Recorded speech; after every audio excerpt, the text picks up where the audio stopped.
सो good morning once again.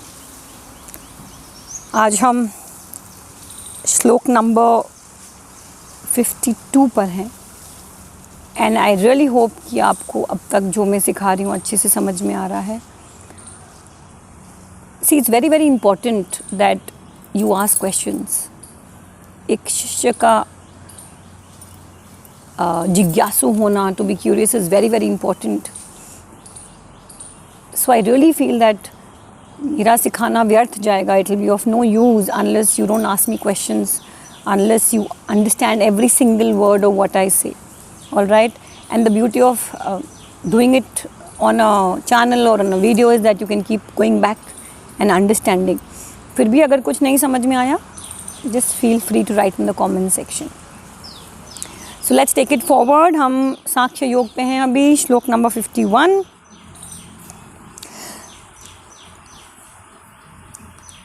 जिस समय तेरी बुद्धि मोह रूपी दलदल को भली भांति तर जाएगी, उसी समय तू सुने हुए और सुनने में आने वाले भोगों से वैराग्य को प्राप्त हो जाएगा. क्या मतलब होता है इस लाइन का? मोह रूपी दलदल, पहले तो आप ये समझिए, हमारा जो अटैचमेंट है और this excessive love that we have towards our family members, या जिससे भी हमारा मोह है, मोह का अर्थ क्या होता है? All of us understand. Okay, so this can really delude your thoughts. For example, मैं आपको समझाती हूँ. जैसे सपोज़ जब एक लड़की की शादी होती है और कुछ गड़बड़ हो जाता है, सब लोग बड़े प्रेम से बैठे होते हैं, शांति से, बड़े लोगों से आप जाके एडवाइस लो, वो आपको बता देते हैं चलो ऐसे नहीं ऐसे करना है.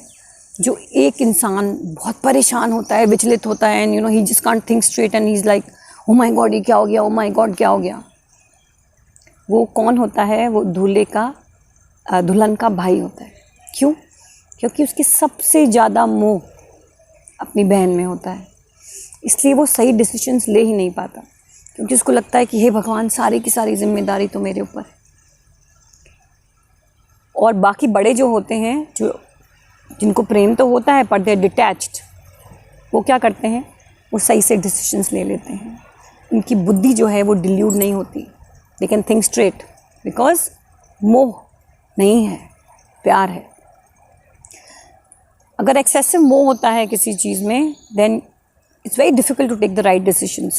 तो श्री भगवद गीता में कहते हैं जो मोह है वो तो एक दलदल के समान है. The more you get into it, the more it sucks you inside. All right? So हमें प्यार तो करना है, पर हमें एक्सेसिव अटैचमेंट से बहुत दूर भागना है. We have to understand that everything in this world is temporary.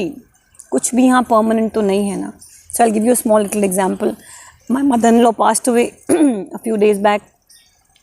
20 दिन हो गए हैं आई थिंक उनको गए हुए, ज़्यादा ही हो गए होंगे. हर जगह मुझे वही नज़र आ रही हैं. हमारे ऑफिस में एक बहुत पुराने एम्प्लॉय थे. He gave us 25 years of our life. हम उन पे इतने डिपेंडेंट हैं कि कुछ भी तकलीफ़ हो तो हमें वही याद आते हैं. Yesterday he put in his resignation and I said, oh my God, is there anything in this world that is permanent? And you look around yourself and you will feel कि सच में कुछ permanent नहीं होता है. Change हमारी ज़िंदगी में constant है, constant. ज़िंदगी हर क्षण बदलती रहती है. And अगर हम उस हर change से इफ़ेक्ट होने लग गए तो हम you will be sad always. तो हमें ये बात समझनी पड़ेगी that change is constant. इस सृष्टि में हर चीज़ बदलती है, कुछ भी परमानेंट नहीं है एक्सेप्ट परमात्मा. तो क्या फ़ायदा ऐसी चीज़ों में मन लगाने का जो आज हैं कल नहीं है. It is wonderful to attach yourself to something permanent, to attach yourself to परमात्मा, to attach yourself to Krishna, because वो तो निर्विकार हैं, अचल हैं, अटल हैं, वो बदलते नहीं हैं. Your love is never won sided. जितना प्रेम आप करते हैं उससे 100 गुना ज़्यादा कृष्ण आपको करते हैं. How beautiful is that feeling? तो देखिए क्या कह रहे हैं कि इस मोह रूपी दलदल में आप फंसे रहते हैं. ये जो संसार की माया है, as they call it, it's very very strong, it's प्रबल है. ये आपको दिन रात सक करती रहती है. आपको एक एग्जाम्पल देती हूँ, छोटी सी कहानी भी है लेकिन आप उससे और खूबसूरती से समझ पाएंगे. इंद्र के साथ एक दिन क्या हुआ, जो स्वर्ग के देवता हैं, नारद मुनि उनसे किसी बात पे बहुत नाराज़ हो गए, उनसे कोई बहुत बड़ी गलती हो गई। नारद मुनि ने उनको कर्स किया कि तुम जाओ धरती पे और तुम वहीं जाके रहो, और कैसे, एक सुअर के जैसे। तो फिर इंद्र ने बड़ी माफ़ी मांगी, लेकिन नारद मुनि तो नाराज़ हो गए और उन्होंने उनको माफ़ नहीं किया। इंद्र ने जन्म लिया इस धरती के ऊपर एक सुअर के जैसे। जब वो छोटे बेबी थे, उनकी मदर ने उनका पालन पोषण किया, ही वॉज हैप्पी। जब वो बड़े हो गए, उनको एक सुअर मिली, I don't know what you call it in Hindi, पर सो उनकी he fell in love and then he had a family, और उनके खूब सारे गोल गोल नाक वाले खूबसूरत से पिंक पिंक बच्चे हुए। और वो सारे के सारे एक कीचड़ के छोटे से तालाब में रहते थे, खुश थे, वही गंदगी को खाते थे, उसी गंदगी में सो जाते थे, उन्हें कोई प्रॉब्लम नहीं थी ज़िंदगी में। जैसे जैसे समय बीतता गया और जो ड्यूरेशन थी उस कर्स की वो ख़त्म हुई। बहुत समय तक स्वर्ग तो बिना किसी राजा के नहीं रह सकता था ना, स्वर्ग को तो इंद्र वापस चाहिए थे। नारद मुनि गए उनको बुलाने के लिए कि भाई चलो वापस, तुम्हारा समय ख़त्म हो गया। इंद्र कहते हैं मैं क्यों जाऊँ, मैं तो यहाँ खुश हूँ, देखो ये मेरी वाइफ हैं, ये मेरे छोटे छोटे पिगलेट्स हैं, मेरी तो बहुत जिम्मेदारी है और मैं तो बहुत खुश हूँ। नारद मुनि हैरान कि ये इतने कीचड़ में कैसे खुश हो सकता है, what is it that is making him happy. लेकिन इंद्र नहीं माने, बिकॉज उनको मोह था, उनको जो कुछ मिल रहा था इस धरती के ऊपर वो इतना अट्रैक्टिव था that he was just not willing to leave. स्वर्ग के लिए भी नहीं छोड़ना चाह रहे थे। एंड में क्या हुआ, नारद मुनि ने बहुत समझाया कि भाई स्वर्ग को तुम्हारी ज़रूरत है, वो तुम्हारी कर्तव्य है, तुम्हारी जिम्मेदारी है, प्लीज़ कम बैक।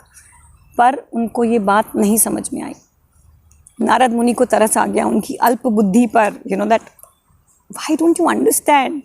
फाइनली उन्होंने उनका गला काट दिया ताकि वो इस सुअर की जो जन्म था उससे लिबरेट हो सकें और फिर अगले जन्म में या he goes back to the स्वर्ग वापस जा सकें और वो खूबसूरत सी ज़िंदगी जी सकें। So the point that I am trying to make here is that जो माया है, the material world is very very strong and it's very very attractive, और बहुत स्वाभाविक है that we get attracted towards it. But फिर दुख भी इसी संसार में होता है, सैडनेस भी इसी संसार में होती है। जब अपने आप से बिछुड़ जाते हैं तो तकलीफ़ होती है, पल पल कभी कुछ आपके ज़िंदगी में चेंजेस आते हैं जिससे आपको बहुत तकलीफ़ होती है। So if you want to be happy, as I call it, eternally happy, तो आपको ये बात समझनी पड़ेगी कि आपको इस अटैचमेंट को कम करना पड़ेगा, आपको इस मोह रूपी दलदल से निकलना पड़ेगा, आपको ज़िंदगी एक स्पेक्टेटर के जैसे जीनी पड़ेगी कि भाई मैं यहाँ खड़ा हूँ और ये पिक्चर चल रही है मेरे सामने, I am just one small role that I am playing, और मैं तो ऑडियंस हूँ भाई, मैं क्या करूँ, चल रहा है यहाँ पर सब कुछ, मेरे को इफ़ेक्ट नहीं करेगा क्योंकि मैं तो ऑडियंस हूँ। ड्रामा ज़िंदगी का चल रहा है, जब कुछ अच्छा होएगा मैं ज़ोर से तालियां बजाऊंगा, जब कुछ दुख होगा तो मैं साइड में बैठा उसको देखता रहूँगा बिना विचलित हुए।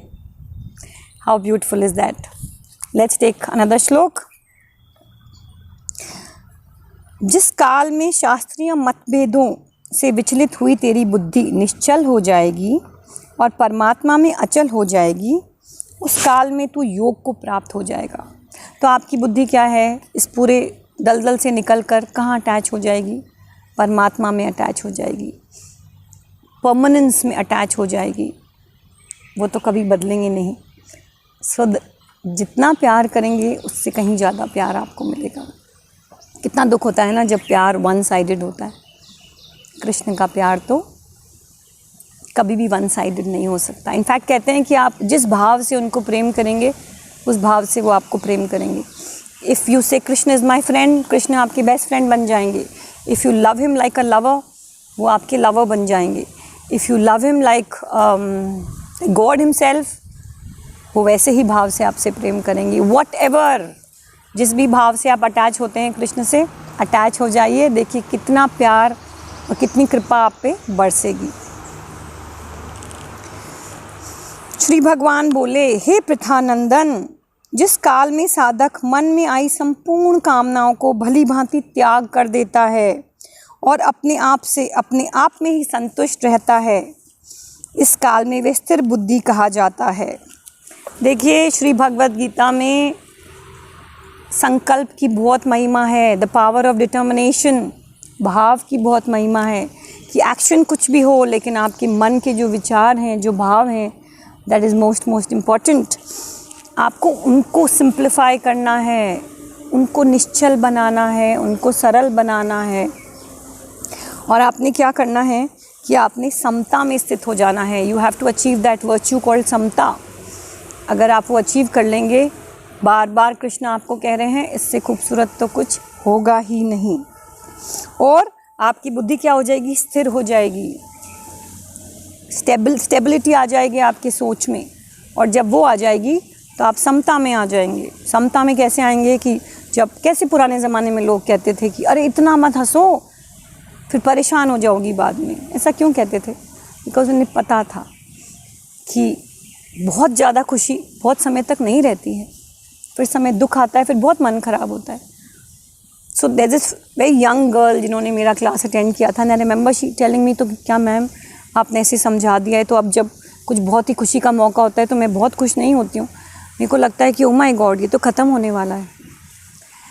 प्लीज़ अप्रिसिएट, आपको कोई नहीं कह रहा है कि आपको सदैव मुँह लटका के घूमना है। In fact being joyous is a virtue. बहुत बड़ा एक क्वालिटी है इंसान में कि वो सदैव मुस्कुराता रहे, वो हमेशा एक हैप्पी स्टेट में रहे। तो आपको दुख नहीं करना है, लेकिन जब सुख आए तो बहुत खुश नहीं होना है, because somewhere at the back of your mind you know that look this not permanent. सुख में सुखी, दुख में दुखी, लेकिन आपकी जो ग्राफ है वो एक्सट्रीम नहीं होनी चाहिए। इतना ही सुख और इतना ही दुख होना चाहिए आपकी ज़िंदगी में कि आप हैंडल कर सको। I hope I made my self absolutely clear. I wish you a very happy life and a very happy weekend as of now, and I wish and I pray कि मैं जो कुछ आपको समझा रही हूँ आपको खूबसूरती से समझ में आएगा। आप अपनी निष्ठा बनाए रखिए। I will teach whatever best of my ability. Thank you so much and have a beautiful day, and do not forget to share, like and subscribe to my channel. Trust me, जिनसे भी प्यार करते हैं उनके साथ अभी ये video share करिए ताकि आप उनकी ज़िंदगी में प्यार भर सकें, खुशियाँ भर सकें।